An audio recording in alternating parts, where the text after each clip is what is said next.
खुलुमबाय आंनि भिडिअ नायग्रा साफ्रोमबो नोंथांमोननिसिम आंनि फिन खनसे खुलुमनायखौ हरबाय।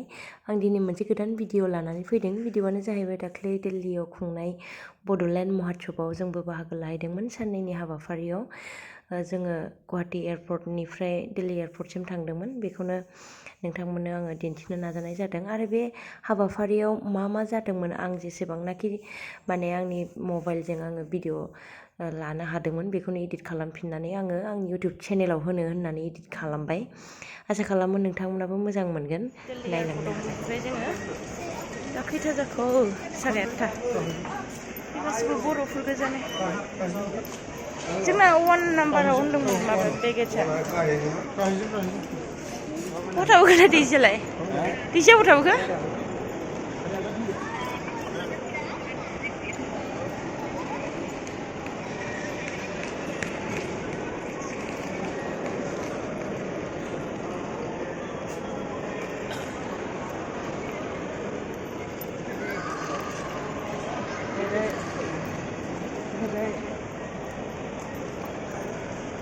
ओइ नोंथां माबाफोर बुंदोब्रा माबायदि मोनदों? जोब्बाय आंहा।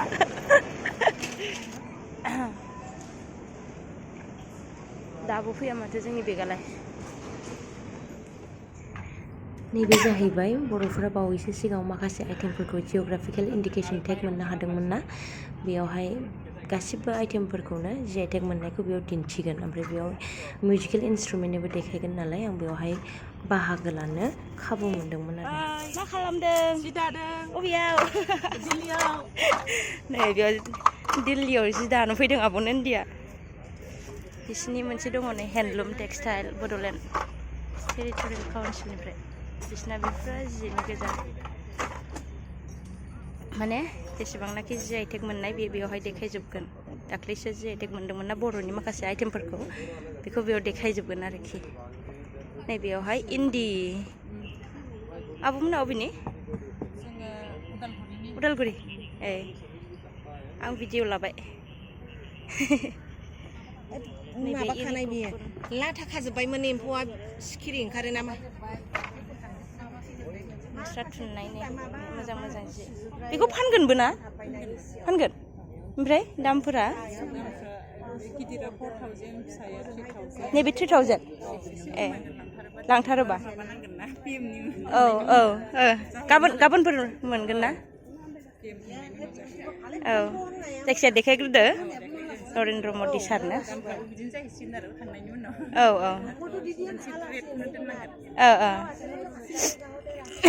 नै मोनजोबगोन बेवहाय।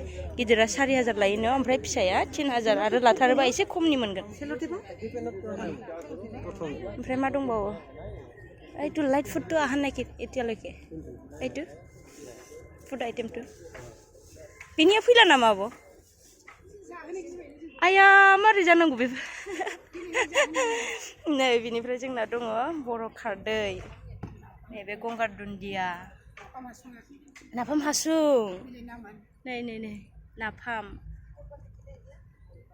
बेसेबां गोबाव जाखोथाय? 18 मान्थस। गोथाव जाखासिगोन बेयो। नैबे बर' गोखा गोखै, खिन्थु बिलाइ गोथांखौ लाबोआखैना आब' बेयाव?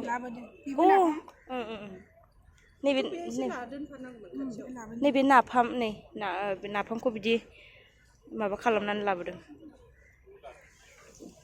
बथलाव सोनानै। ओमफ्राय बेखौ ड्राइ खालामना लाबोदों ना?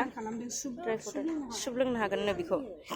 जोंथ' बैसागुआव गोखा गोखैखौ बिलाइ मैगं गोथां खाना जायोना, खिन्थु बेयाव देखायनो थाखाय माखासे आइडिया बाहायनानै बेयाव नै गोरान हाफ्लेनानै बेखौ लाबोदों बथलाव सोनानै। बेखौ सुप खालामनानैबो बिदि खालामनानै फुदुंना लोंनो हागोननो। ओमफ्राय बेनिफ्राय नैबे बड' खेरादाफिनि, बेबो माबा जि आइ टेग मोननाय दाख्लै बर'नि मोनसे ओंख्रि। नै बेखौबो गोरान। ओंखाम उखैखाबायबोथ', ओंखाम उखैबाय। नैबे बर' नारजि। नारजि ओंख्रिखौ लाबोथ'वाखैना? नैबेयाव नारजि दोनगोन, नैबेयाव बर' अनला ओंख्रिखौ दोनगोन। नैबेयावहाय टेस्ट खालामनो हागोन आरो। नैबे हायग्रा। ओमफ्रायो फैबाय नै बड' जौ गोरान। बेबो मोनदोंमोन ना जि आइ टेगआ? बड' जौ गोरान, जिआइनि प्रडाक्ट। नैबे माइब्रा जौ बिदै, नैबे गोबावसिननि होनदों खोमा, बेनिखायनो बेना कालारा एकदम माबा जाथारबाय, गोसोम जाथारबाय। नैबेयो बेबो ओमफ्राय नैबे जौ गिसि बे माइब्रानि नङा आरोखि माथाजों बानायनाय बेयो ओमफ्रायो नै जौ बानायनायाव होग्रा मुलिया नैबे ओमफ्राय मारै मारै बानायो बेखौबो एसे देखायनो नाजानाय जादों ओमफ्रायो बेनि नैबे जाहैबाय फुड आइटेम्सनि बे जोब्बाय दानिया नैबे जों बेयावहाय थादों बे जाहैबाय मिउजिकेल इन्सट्रुमेन्ट्सनि नै बेयाव जि आइ टेग मोननाय दङ बर' गंगोना ओमफ्राय नैबे थरखा नैबेयाव दङ जथा नैबे सेरजानि ममेन्ट ओरैनो नमुना दोननाय जादों ओमफ्राय नैबे सेरजा ओमफ्राय नैबे सिफुं बेयाव खाम नै ओमफ्राय नैबेयावहाय ट्रेडिसनेल ड्रेस आर'नाइ माबा दख'ना ओमफ्राय बबेनिमोनलाय आब' क'क्राझारनि ना औ नैबे आर'नाइ दख'ना गामसा नैबे बेलथायबाय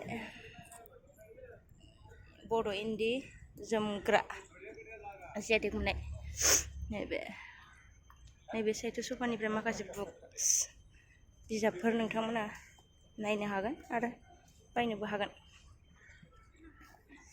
बे गासैबो जि आइ टेगनि थाखाय दिन्थिनो लाबोनाय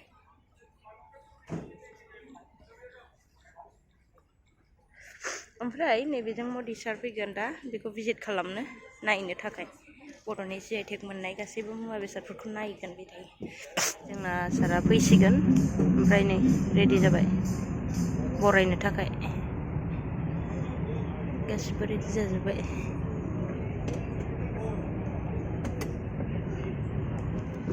बेजों हाबबोगोन बेनिखायनो नैबेयावहाय माने वेलकाम खालामनो थाखाय लारि जाना दङ बे गासिबो जि आइ टेगनि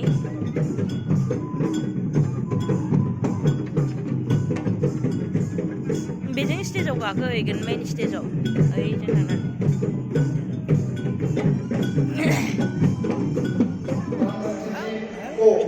बोरो समुदाय तथा विज्ञान के निवासी हर एक समुदाय असम तथा देश और विदेश में रह रहे सभी बोरो समुदाय की ओर से हार्दिक शुभकामनाएं देते हैं और तहे दिल से स्वागत करते हैं।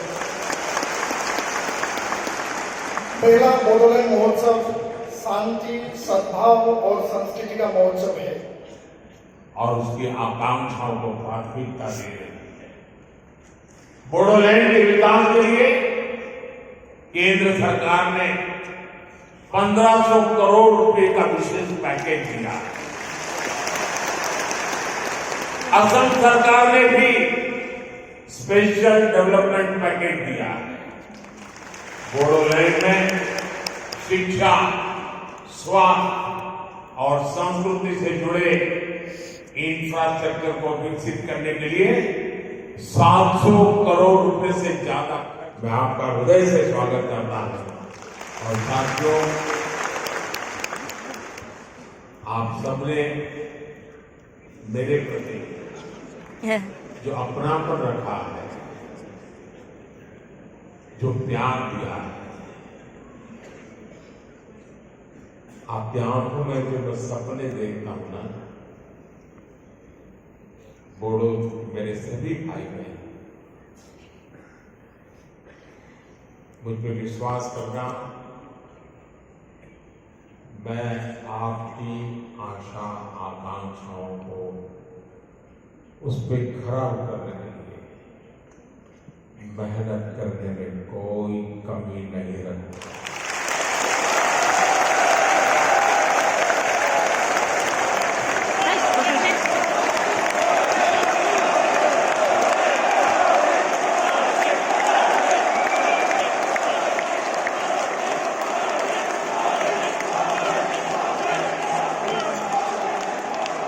साथियों और उनका सबसे बड़ा कारण ये है आप लोगों ने मुझे जीत लिया है।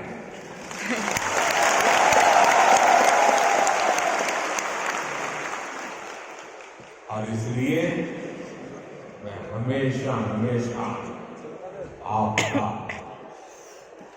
आपके लिए हूं और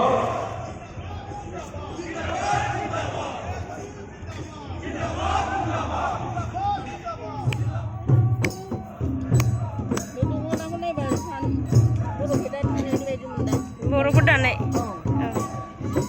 मोजां नुदों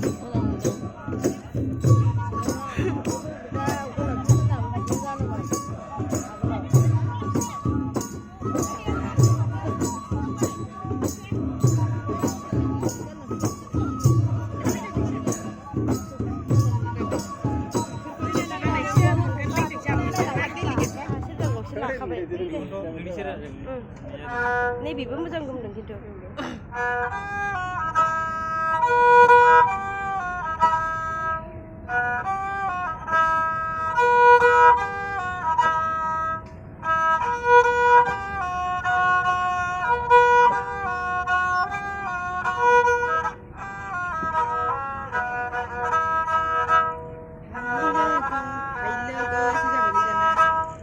सोलायबाय मानसियाव माबा खालामनांगौ सोलायबाय थायो बेहाय लोगोआ मानसियाव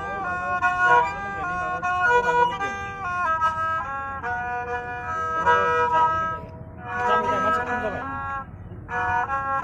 बिदि खम जाबाय आरो मानसि खम जाबाय सफैयाखैलाय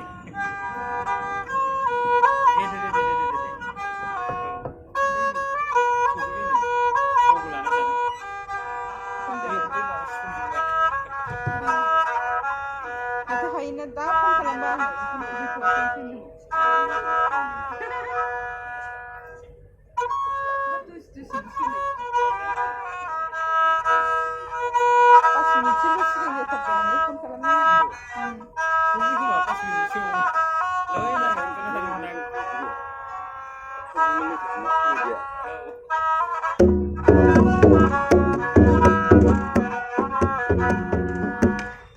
नैबे रन्जन आटाखौ माबेनिफ्राय बानायनाय जायोमोनलाय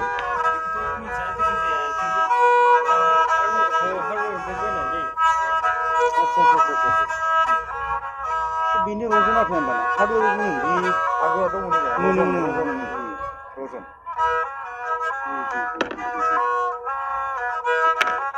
गराय राङि रदा देमग्लाय बाग्लाय गथ'फ्रा मेथाइ साना जागोन राङि रदा देमग्लाय बाग्लाय होनो नामा बेफोरबो नाम दंजोबो ना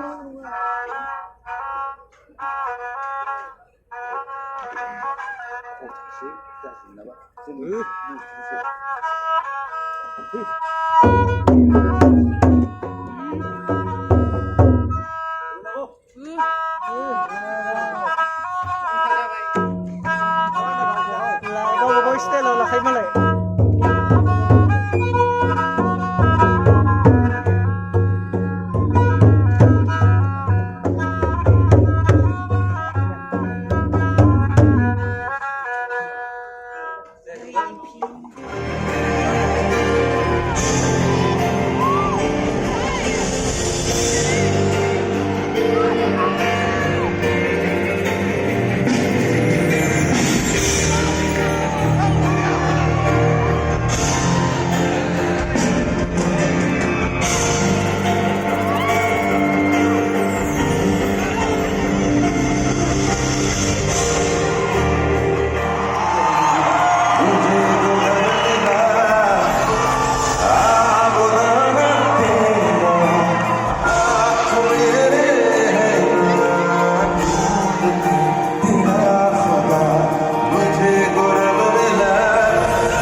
बिराद गेदेर अबे टार्मिनेल 2 अबे टार्मिनेल 3 पात्ताखौनो मोनस्लाबा सोङै सोङैसो फैबाय जों सानैजों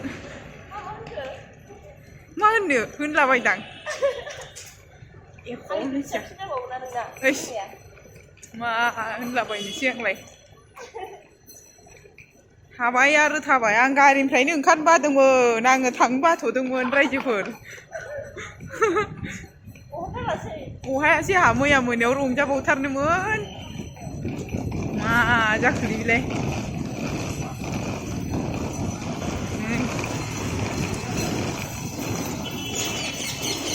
दसेल' ना बेरायनो मोनखो ना मानो मोनखो साननैनि प्रग्राम माबा 3:20नि फ्लाइटखौबो माबायावनो फैखानांगौ 11टायावनो फैखानांगौ मा जागोनसै बेलाय लामायानो बेसेबा गोजान गोजान थाब ओंखारबोआबानो फ्लाइट मिस जालायथारो बाबा बबेयावबो थांजागोनदां थांग्रोसै सिङाव भितरे हुमायल' मागत